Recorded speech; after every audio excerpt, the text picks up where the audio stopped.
परंपरा, विचार आणि विकासासाठी आय पटेल यांना विजयी करा, आमदार सतेज पाटील। आलास तालुका शिरोळ जिल्हा परिषद मतदारसंघात काँग्रेसची ऐतिहासिक परंपरा जपण्याचे आणि ती अधिक बळकट करण्याचं आवाहन सोलापूर जिल्हा काँग्रेसचे अध्यक्ष आमदार सतेज उर्फ बंटी पाटील यांनी केले। स्वर्गीय देशभक्त रत्नाप्पांना कुंभार यांच्यानंतर स्वर्गीय अप्पासाहेब उर्फ सारे पाटील यांनी शिरोळ तालुक्यात काँग्रेस जिवंत ठेवण्यासाठी पुढाकार घेतला। त्याच विचारांची आणि संघर्षाची परंपरा आज ज्येष्ठ नेते गणपतराव पाटील पुढे नेत आहेत असं त्यांनी सांगितले। आलास जिल्हा परिषद मतदारसंघातील जनतेने या परंपरेला साथ देत आय पटेल यांना विजयी करावे असं आवाहन त्यांनी शनिवारी सूर्यास्तापूर्वी आलासीतच झालेल्या सभेत केले। आमदार सतेज उर्फ बंटी पाटील म्हणाले की काँग्रेस पक्षाने नेहमीच समाज एकसंघ व एकसंघटित राहावा, समाजात शांतता नांदावी, सर्वसामान्यांच्या हाताला काम मिळावे यासाठी धोरणात्मक भूमिका घेतली। सार्वजनिक जीवनात महिला व लहान मुलांच्या सुरक्षिततेला प्राधान्य दिले। मात्र आज परिस्थिती बदलली असून महिला व लहान मुली देखील सुरक्षित नसल्याची भावना आहे। भाजपच्या राजवटीत असुरक्षितता वाढली असून सर्वांना सोबत घेऊन जाण्याची नियत व नीतिमत्ता दिसून येत नाहीये अशी टीका त्यांनी केली। राज्य व केंद्र सरकारनं डाळ, तांदूळ, गहू, गोडतेल, पेट्रोल व गॅसचा दर मोठ्या प्रमाणात वाढवून महागाईचा बोजा जनतेवर टाकल्याचंही त्यांनी सांगितले। आय पटेल यांना निवडून दिल्यास या मतदारसंघात मोठ्या प्रमाणावर विकास कामं केली जातील। आपण जनतेसोबत असल्यानं कामं निश्चितच पूर्ण होतील असा विश्वास त्यांनी व्यक्त केला। यावेळी आय पटेल, ज्येष्ठ नेते गणपतराव पाटील, नासरखान पठाण, अनंत धनवडे, दरगू गावडे, पृथ्वीराज यादव, मधुकर पाटील, मुजम्मिल पठाण, सचिन शिंदे आदी उपस्थित होते। आपल्याला विनंती करण्यासाठी आलेलो ही जिल्हा परिषद पंचायत समितीची निवडणूक ही शिरोळ आणि कोल्हापूर जिल्ह्याच्या राजकारणाच्या दृष्टीनं अत्यंत महत्त्वाची निवडणूक आहे। ज्या कर्तृत्ववान नेत्याने या शिरोळ तालुक्यामध्ये काँग्रेस जीवन ठेवण्याचं काम केलं, स्वर्गीय सारे पाटील साहेबांच्या माध्यमातून या तालुक्यातली काँग्रेस जिवंत राहिली। आदरणीय स्वर्गीय यादव साहेबांच्या माध्यमातून तालुक्यामध्ये काँग्रेस जिवंत राहिली।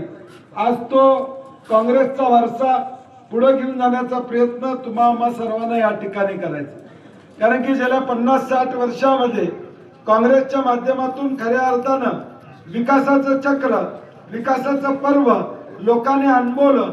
म्हणून आज जो काय पाया या ठिकाणी आहे त्या पाया हा काँग्रेसच्या माध्यमातून या राज्यामध्ये, या देशामध्ये झालेला आपण त्या ठिकाणी पाहतो। ज्या डॉक्टर बाबासाहेब आंबेडकरांनी आपल्या देशाला घटना दिली, घटना देत असताना झोपडपट्टीत राहणाऱ्या माणसाला सुद्धा एकच मताचा अधिकार आणि अब्जाधीश असणाऱ्या माणसाला सुद्धा एकच मताचा अधिकार देण्याची भूमिका डॉक्टर बाबासाहेब आंबेडकरांनी स्वीकारली। सर्व धर्म समभावाची भूमिका काँग्रेस पक्षाने त्या ठिकाणी स्वीकारली।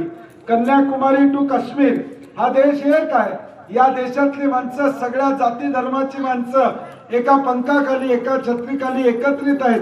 हा संदेश काँग्रेसनं आजपर्यंत सातत्यानं त्या ठिकाणी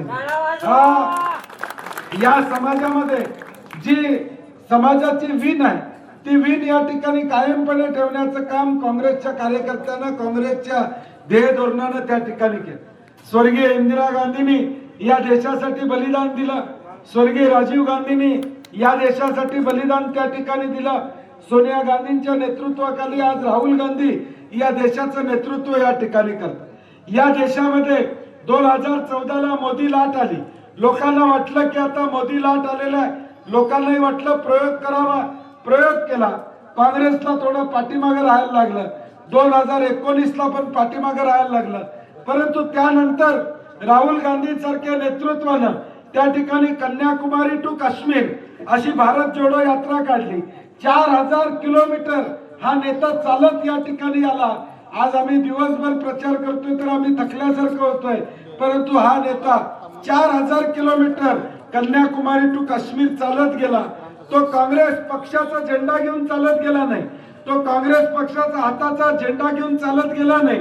ज्या पक्षाच्या तो पक्षाच्या वाढीसाठी या ठिकाणी करण्यापेक्षा हा देश एकसंघ राहिला पाहिजे ही भूमिका राहुल गांधींनी प्रामुख्याने या ठिकाणी रस्त्याला चालत जात असताना हजारो लोक त्यांच्याकडे भेटत होते, त्यांना त्यांच्या अडचणी सांगत होते।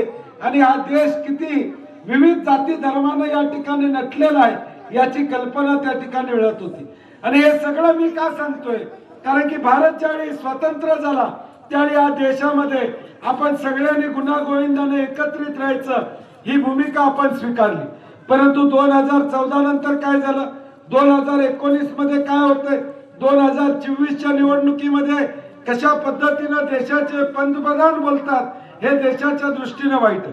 देशाचा पंतप्रधान हा पदावर या ठिकाणी असतो, त्यांनी सगळ्यांना घेऊन जाण्याची भूमिका त्या ठिकाणी घेतली पाहिजे.